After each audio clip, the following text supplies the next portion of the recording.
Hello and welcome to another edition of Goa 365 Face to Face. With me is a businessman, a Goan. He's been a lot of his life outside Goa. He's been in the Gulf, he's been now he's in UK. But what makes him unique, and especially in connection with today's circumstances, with today's new reality, is that he's in cybersecurity. Jude Pereira from UK, welcome. Jude, today's reality is everybody wants to go online. Everything is supposed to be online. People are saying keep distance, don't go out, don't go out. So, what is the new reality going to be like for us? And how do you come in with your area of strength, cybersecurity? So, a very important question, Glenn, and the industry is still fighting to find a quick resolution. But I'm proud to tell you that yes, we have an answer and there is a solution to this problem. So, the fact of the reality at this point in time is that this is the new normal. Work from home is the new normal. As you can see, I'm even speaking to you, from my house at this point in time. So this is my office space, and this is my house at the same time. So during this period of this pandemic, businesses have to continue to operate. You have to treat things like the new normal. You have to be able to access your data. You have to be able to have live connections to the office, and at the same time ensure that all this is secure and safe. Yeah, exactly. Secure and safe. That's what. So how is it that it's possible? Because from what we hear, everything is going online, but then the risks involved. Even people like me of my age, they want to go to the bank and do the transaction, or they want to go here, they want to do that, they want to order.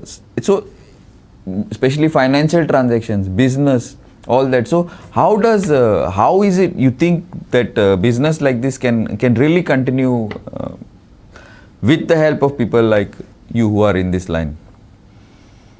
Yes, business can really continue, and I'm confident to tell you that we've been extremely busy these past 3 months, just assisting companies to provide their employees with access from work from home. Because work from home does not mean to say that you take your desktop machine from the office and you go home and then you connect to the internet and you're connected. So it's a whole 360-degree change in your approach of working. So previously, a lot of the organizations invested in having great infrastructure and having great security around that infrastructure. But that was all possible because they had a perimeter, and the perimeter was the office space. So the moment you came into the office, you were connected via your desktop, via your laptop, you had seamless connectivity, and you had great security. But today, the perimeter has crashed because the perimeter is your home, or the perimeter is where you're working from. Okay, so, and you have to be able to give access to that employee. You have to be able to give different levels of access, different types of access, so that that person can feel as though he's working from home. The first important thing is you got to change your complete blueprint of the infrastructure. So today, all your data should reside in the data center, and all your critical applications and your connectivity should come out of the data center. So once again, the importance is given to the data center. So you can have all your security focused around the data center. So regardless of the Okay. user, whether he connects from Okay. home, he connects while he's traveling, he connects dynamically, it's all seamless to the user. The user can connect to the data center at any point in time and Okay. get access to all his applications, databases, or for remote maintenance or whatever is needed. So this is the biggest fundamental shift, or it's another form of digital transformation where it's very easy and still secure for access. Now, cybersecurity. This is something like we've seen. In we talk about the Pentagon or science fiction movies and all. How did you, Jude, a Goan, get into cybersecurity? Or like it's not something that Goans normally go. This is my feeling. Maybe you may correct me if I'm wrong. But how do you get into it? I know you've been in the Gulf, but Probably, I think you started off in this from the Gulf itself and then shifted to the. Could you give us a little bit of a background how you got into it? What? So basically, I always had a flair for electronics and computers. So I started off my career in 1989 in Saudi Arabia, where I was given an opportunity. So even though I was a certified computer technician at that time, when I came into Saudi, they did not allow me to touch the computers because only the so-called white skin was certified and endorsed to touch all those platforms. But I didn't want to give up. It took me nearly 6 to 8 months. The smartest break I got was, although these guys were certified to work, they didn't want to work. So they would sell off their shifts to people like me to do their night shifts and to do the late evening Really? shifts. And Wow. as a young kid, I was more than because first of all, I was being paid double. There was plenty of food to eat, which I always loved to do. So I took that time to really study and to get my basics right. And that's a very strong message I would want to pass to all the young youth who would want to follow my shoes or would want to set themselves. It's very important to get your basics, to create a strong foundation to you. So I really, till today, I really thank God for that glorious opportunity He gave me.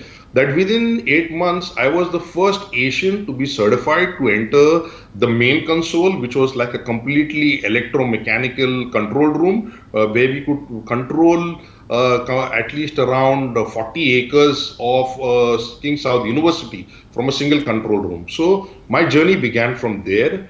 From electronics, I moved into computers, from computers to op-amps, that is programming logic controllers, and from there, the easy part was the connectivity. But then, what about the security around it? Yeah, So that's that's how I exactly, moved into that's the whole. security. How did you get into the security part? Because electronics and all, yes, there are a lot of, not a lot, but there are Indians reaching, but the security, cyber security, because that is Star Wars, like literally, for most Okay, so, people. so cybersecurity, so there were a lot of people providing connectivity. There were a lot of people doing the cabling part of it, providing the PCs, providing applications. Like even India was at a boom, during the dot-com boom, where there were a lot of applications being developed. But the whole issue is, how do you understand who is doing what, from where, and is he authorized to do it? Yes or no? The basic, the 5 Ws as they would call it.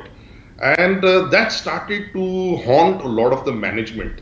And so the basics of cybersecurity is from knowing who's connected to your infrastructure. Is he authorized to connect?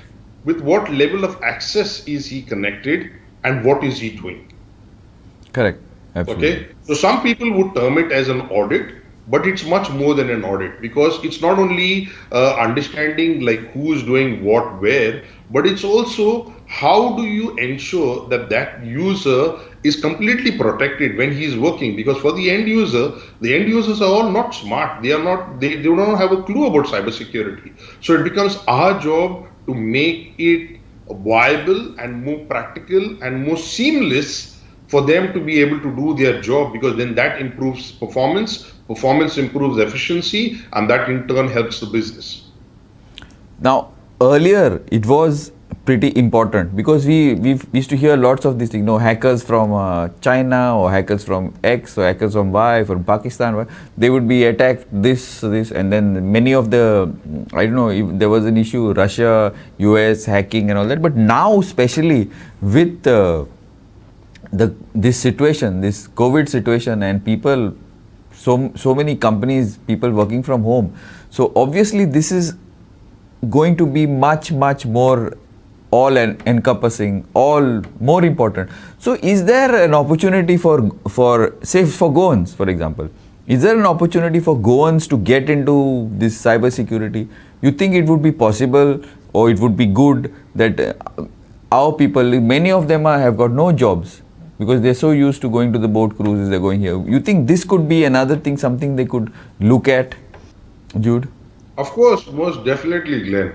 To be honest, there are only 3.7 million vacancies globally at this point in time.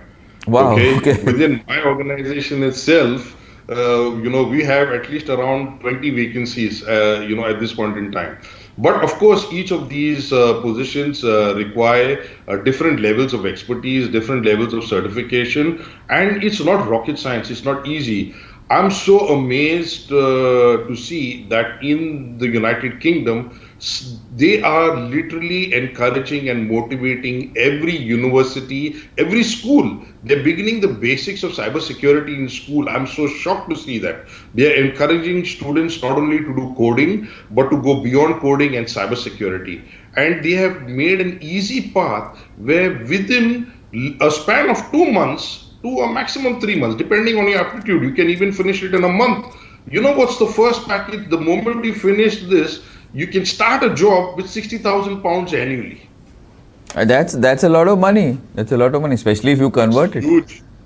Yeah, It's huge. much It's better huge. than I think many That's of these, probably good for you. So, what I'm saying is that this is something much more than what see, Goans normally, whenever they go, first thing they look at is, boat cruises or hotel industry or, the service industry. So this could be an option because there are a lot of young kids today who are very wired in, they're used to laptops, they're used to this, and this could be an option for them, right? This could be a way forward for next gen next, as far as cybersecurity is concerned in the state.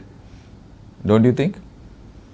Oh, how? And It is one of also, the best. to second question that I would add on, how would they go forward for this? There are a lot of online courses available, and the beauty of it is most of these courses are available free.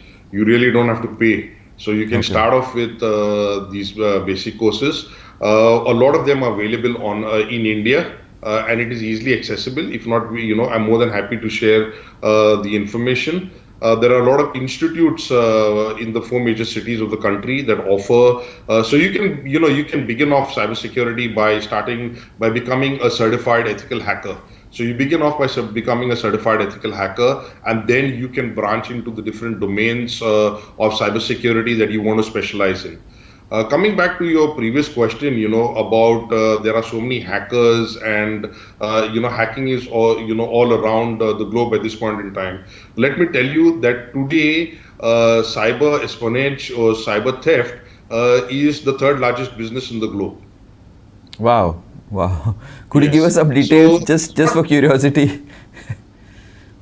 Yeah, so cybersecurity or cyber espionage is not only about someone being able to get your username and password, or someone being able to access your internet banking accounts and being able to steal funds from you, but it's cyber warfare, as they call it, is the next Scud and missiles, where countries can target each other, and that's what's happening already in today's world. If you can see, just last month, I don't want to take names, but there were some major states in the United States that were completely crippled because hackers were able to get into the electricity, bus bars, and were able to pull down the complete electrical controls where the city was in darkness for hours. Classic example. Another example was where one of the European countries were targeted in a similar manner, where their oil and gas networks were targeted. So at the end of the day, this could be like a cyber attack on a company to company. It could be a nation to nation. It could be organizations to organizations. So cybersec has really gone way beyond boundaries, just beyond username and password. Now this it's good we came onto this issue now. Okay, now electric grids and all this, something which we see in lot of movies, science fiction movies, or in these but coming back to little less, now we get lots of these messages, email message, array your email has been hacked, your X has been hacked, your Y has been hacked. So now, is this cybersecurity has to be done at the level of the service provider, right? Or do we have to do it? This cybersecurity basically has to do that. And why do people hack our mails? Why do you, for what? For data. So how do you guys actually try and provide the security for this, since it is the responsibility of the service provider? No? So in a time where the prices of gold have dropped, when oil has crashed, the Hmm. next most valuable commodity in the world today is data. Correct. Oh, So yes. that's why everyone is desperate for data. So the moment I get data, I can Hmm. either launch my next best airline. I can, once I get pricing, I can be either, the next Amazon or the next e-commerce website there. So all I got to know is get one file from your organization and I can bring you down to your knees. So data is the next gold, or data is the next, highest valued asset in the globe today. So there would be several reasons why I would want to get into emails. So one is to understand the level of operations that an organization has, to get into to understand financial transfers that would happen from A to B. What are your internal procedures? What is the top management really discussing with the board of directors? What's happening at the board level? What's happening at the operational level? And what's happening at a business level? What's going to be your next strategic launch? What's going to be your next product that you're going to bring out into the market? How are you going to be disruptive? So any organizations that are looking for growth and looking at being the next best lubricator business, they have to secure themselves. Now, security is not something that you can leave on the service provider, because from a service provider, each service provider, like especially in India, they are taking care of more than say 100, more than a lakh, more than 10 lakh customers. Now, don't tell me this service provider is really going to look into each and every business and understand the value, the capability, and the appetite for each organization to invest in cybersecurity. Correct. So, Yes.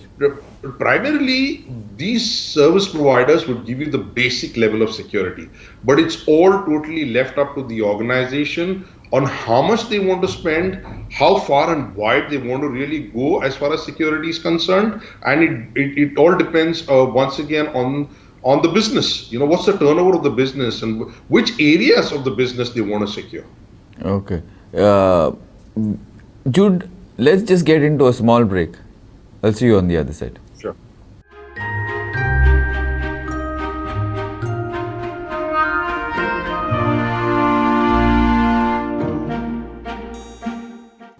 Welcome back.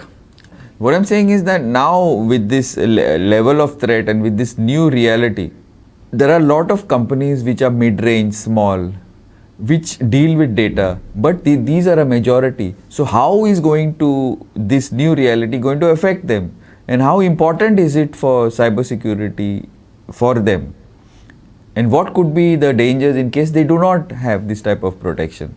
So the dangers and the threats are huge, and it does not depend typically on any geography or particular business. But certainly, these small organizations can have at least the basics in place, and the basics is about they can at this point in time during the pandemic, most of the organizations have given their employees VPN access, which is like a virtual private network access. And I've written a white paper with regard to virtual private networks. It's there on my LinkedIn profile if you follow me. So virtual private networks, VPNs are quick and easy access to an organization, but you have a lot of challenges with accessing your data via a VPN. Because when you're accessing your data via a VPN, there is no control you have over what information is going or passing over the VPN. You don't have control or information about this user. Is he your user? Is he your employee who's connecting to the data center? Because I can easily share my username and password with someone else, and that someone else can access on my behalf. Or if you have a disgruntled employee who's upset about the organization, it's pandemic situations, he's going to be fired. He can, take this username and password, and he can do a lot because he's supposed to access only this server and this database to get this information. But now, because he's a legitimate user, because he's got VPN access, he can go beyond that. He can literally bring down servers. He can, he can have something like an SQL injection or a DDoS attack, or he can have simple things like malware is injected into the network, which can literally bring the entire organization down. Another flaw with VPN is that if my device is like when you're connected to the office, it's fine. But when you're not connected to the office, you're browsing, you're looking at the newspapers, you're going to Facebook, you're going to, so many social media apps. So what tends to happen with most of these applications is you have, small modes of malware that comes onto your machine. Malware, spyware, trojans, viruses.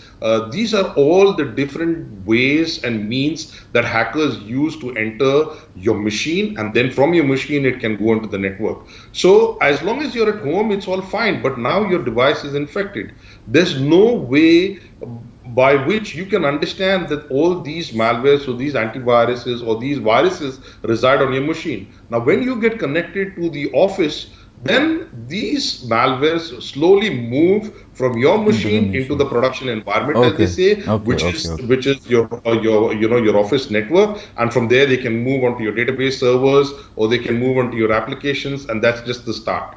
So, and you have no visibility of this at all, because until and unless you don't have the right technology and deployed in the right manner and configured in to meet the different use case scenarios, you're going to be blind towards all these kind of attacks. So basically, you're saying that all these social apps and all that is not a good idea for them to be used on office computers.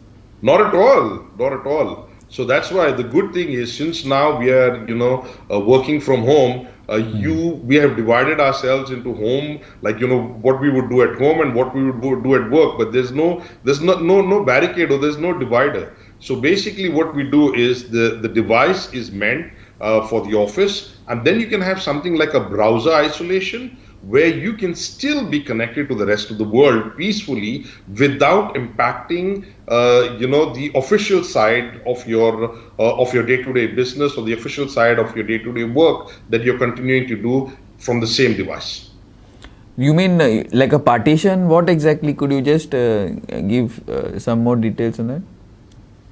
Okay, so typically a device is meant to be connected to the office, and by all means, you either connect to the office using a VPN, and I don't recommend that. So what we give you is secure app tunneling as a new technology to connect, which is completely secured, and you don't have to worry. And then if you want to, when the moment you type like a www.facebook.com in your browser, which is typically, you could use Chrome, or you could use your Internet Explorer, or whatever browser you're used to using on a daily basis, automatically it then takes that session into a different browser, which is like a secured browser. So what happens, no matter what you do within that browser, remains in that session. No data is transferred to your secured device or to your secured browsing session. So instead of calling it like a partition, which we are used to understanding, from a physical aspect or from a mental aspect, it's called as the browser isolation, or we are isolating your two domains that you're working from. Now, we have heard, many of us who are in the line, they've heard of this Tor project. So how safe is downloading and using Tor on your phones or on your this? Tors are never safe at all, no matter Not safe. what you say. So my view of Tors is, every time you download a Tor, you're inviting 50 viruses, 20 malwares, and at least a couple of hundreds of spyware in it. Because again, when you're downloading Tor is the best means for users to use your device for publishing. So the next time you're browsing, or the next time you're doing something, you would get a lot of pop-ups, that would give you marketing information, that would give you, obscene information, or it just gives you a lot of information that you really don't need for day-to-day use or for day-to-day sessions. Now, I want, now we are almost at the end of this. So, I want some, for you to speak on some solutions that we have, and also a message for our local boys, how they can get into this sort of a line. But first, some solutions of how we are in a digital world, how we move forward safely, right from not at directly to a higher level, but from a lower level, like how to, in using emails or X or Y in the office, and then you've spoken, but like in concise terms.